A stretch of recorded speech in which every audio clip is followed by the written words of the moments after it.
നിങ്ങൾക്കൊന്ന് കേൾക്കണോ? ഇത്ര സൂക്ഷ്മതയുള്ള ഈ മൗലൈമാരെ കഥ കേൾക്കണം നിങ്ങൾക്ക്.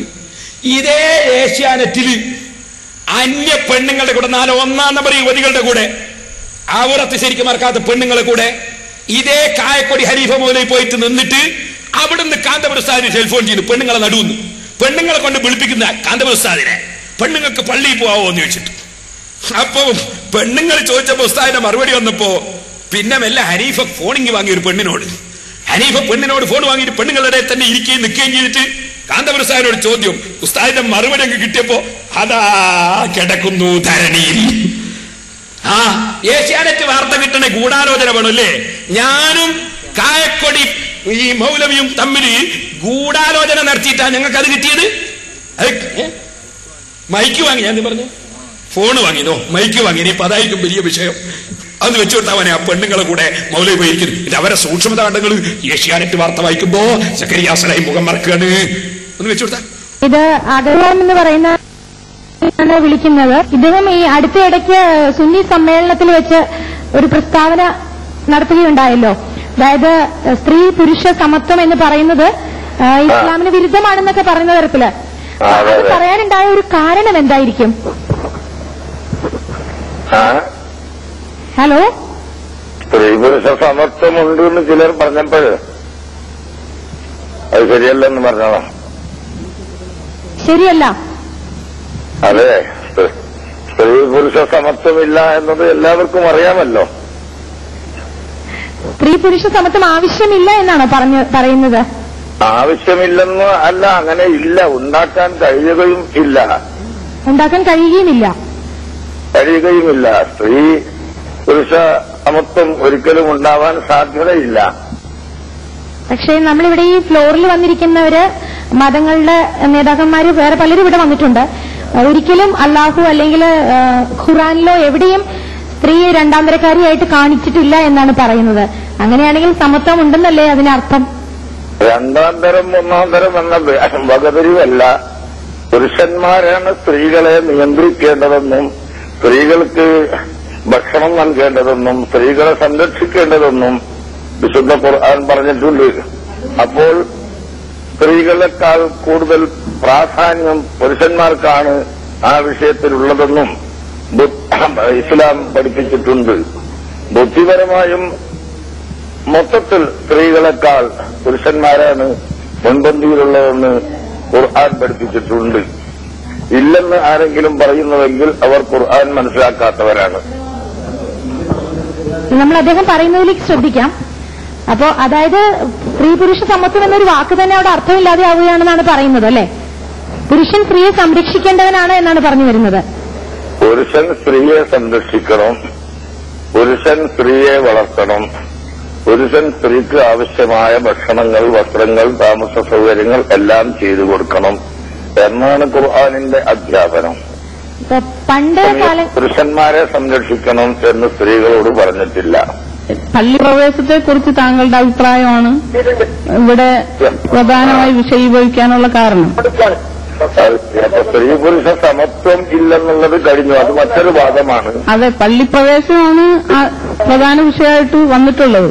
ആ പള്ളിപ്രവേശത്തെ കുറിച്ച് ഈ ജനുവരി 17 മാധ്യമത്തില് 1999 ജൂലൈയിൽ നടന്ന സുന്നി സമ്മേളനത്തിൽ വെച്ചുകൊണ്ട് താങ്കൾ അതിലൊരു പ്രമേയത്തില് അതിന്റെ പ്രമേയം പാസാക്കിയതിന്റെ കൂട്ടത്തില് ഈ പള്ളിയിൽ മുസ്ലിം സ്ത്രീകൾ പ്രവേശിക്കുന്നതിനെ ഈ സമ്മേളനം നാമമാത്ര മുസ്ലിങ്ങളുടെ ആ ശറഈ തീരുമാനത്തെ ഈ സമ്മേളനം തള്ളിക്കളയുന്നു എന്നൊരു കുറിപ്പ് ഒരു പ്രതികരണത്തിൽ കണ്ടു. അത് ശരിയാണോ?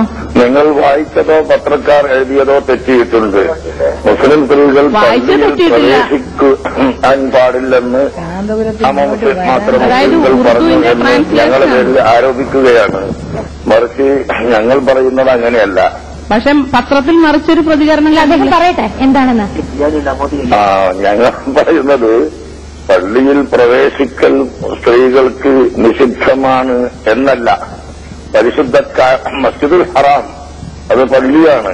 അവിടെ തവാഫിന് വേണ്ടി സ്ത്രീകൾ പ്രവേശിക്കുന്നുണ്ട്, ഹജ്ജിന് വേണ്ടി പ്രവേശിക്കുന്നുണ്ട്. അതുപോലെ മദീനയിലെ പള്ളിയിൽ പ്രവാചകരെ സിയാറത്ത് ചെയ്യുന്നതിന് വേണ്ടി പ്രവേശിക്കുന്നുണ്ട്. അതെല്ലാം അനുവദനീയമാണ്, മറ്റു പല കാര്യങ്ങൾക്കും അനുവദനീയമാണ്. അതേസമയം പരപുരുഷന്മാരൊന്നിച്ച് നടത്തപ്പെടുന്ന ജമാഅത്തുകളിലും അതുപോലെ ജുമാ നിസ്കാരങ്ങളിലും സ്ത്രീകൾ പോകേണ്ടതില്ലെന്നും അവർ വീട്ടിൽ വെച്ച് നിസ്കരിക്കുകയാണ് ചെയ്യേണ്ടതെന്നും ഉള്ള ഇസ്ലാമിന്റെ നിയമമാണ് ഞങ്ങൾ പറഞ്ഞിട്ടുള്ളത്. അതിനെതിരായി എല്ലാ സ്ത്രീ പുരുഷന്മാർക്കും സമത്വമുണ്ട് എന്ന വാദം തെറ്റാകും.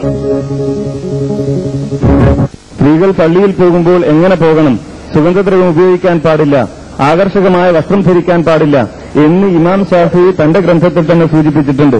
ഹറാമാണ്, നിഷിദ്ധമാണ് നിങ്ങൾ വാദിക്കുന്നത് പോലെയെങ്കിൽ നിഷിദ്ധമായ കാര്യത്തിന് നിബന്ധന വെക്കുമോ ഇമാം ഷാഫി എന്നതാണ് ഞാൻ ചോദിച്ചിരുന്നത്. പള്ളിയിൽ പോകാൻ, ഹജ്ജ് ചെയ്യാൻ പള്ളിയിൽ പോകണം, അതുപോലെ നബി സല്ലല്ലാഹു അലൈഹി വസല്ലം തങ്ങളെ സിയാറത്ത് ചെയ്യാൻ മദീന പള്ളിയിൽ പോകണം, അതുപോലെ ഇസ്ലാമിക രാഷ്ട്രമുള്ള സമയത്ത് പള്ളിയിലാണ് ജഡ്ജി ഉള്ളതെങ്കിൽ ആ ജഡ്ജിയുടെ അടുക്കൽ കേസ് കൊടുക്കാൻ പോകണം, ഇങ്ങനെയെല്ലാം പള്ളിയിൽ പോകേണ്ടുന്ന പല സന്ദർഭങ്ങളും ഉണ്ട് എന്ന് ഇമാം ഷാഫിഈ വ്യക്തമാക്കുകയും സന്ദർഭങ്ങളിൽ മര്യാദകൾ വിവരിക്കുകയുമാണ് ചെയ്തിട്ടുള്ളത്.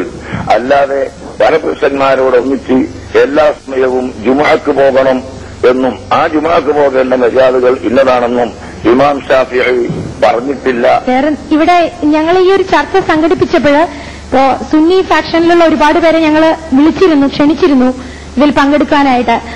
പൊതുവെ പറഞ്ഞു കേട്ടൊരു പരാതി, അവതരിപ്പിക്കുന്നത് ഒരു സ്ത്രീ ആയതുകൊണ്ടും സ്ത്രീകൾ പങ്കെടുക്കുന്ന ഒരു ചടങ്ങായതുകൊണ്ടും തീർച്ചയായും ആരും തന്നെ പങ്കെടുക്കില്ല എന്നാണ്. പക്ഷെ അത് വളരെ ഖേദകരമായി പോയി എന്നൊരു കാര്യം കൂടി ഞങ്ങൾക്കിവിടെ പറയാനുണ്ട്. അതിനെക്കുറിച്ച് എന്താ തോന്നുന്നത്? അതിനെക്കുറിച്ച് എന്തെങ്കിലും അഭിപ്രായം ഉണ്ടോ? ഖേദിക്കുന്നത് കൊണ്ട് പ്രയോജനമില്ല. മതത്തിന്റെ നിയമങ്ങൾ അങ്ങനെയാണ്. ഇതുവരെ ചരിത്രത്തിന്റെ താളുകൾ നോക്കിയാൽ ഇതുപോലുള്ള ചർച്ചകൾ പുരുഷന്മാരെ സംബന്ധിക്കുന്ന ചർച്ചകൾക്ക് സ്ത്രീകൾ നേതൃത്വം നൽകുകയോ പരപുരുഷന്മാർ ഒരേ സദസ്സിൽ കലർന്നു ഇരുന്നുകൊണ്ട് നടത്തുകയോ ചെയ്തതായി ഇസ്ലാമിക ചരിത്രത്തിലില്ല. ചരിത്രത്തിനെ വലിച്ചെറിഞ്ഞുകൊണ്ട് ഇപ്പോൾ പരപുരുഷന്മാരും ഒന്നായി ഇരുന്ന് സ്ത്രീകളും പുരുഷന്മാരും ഒന്നായി ഇരുന്ന് ചർച്ച ചെയ്യാൻ വന്നിട്ടുള്ള ഈ മൗലവിമാർ തന്നെയാണ് ഇസ്ലാമിനെ വികലമാക്കിയിട്ടുള്ളത്.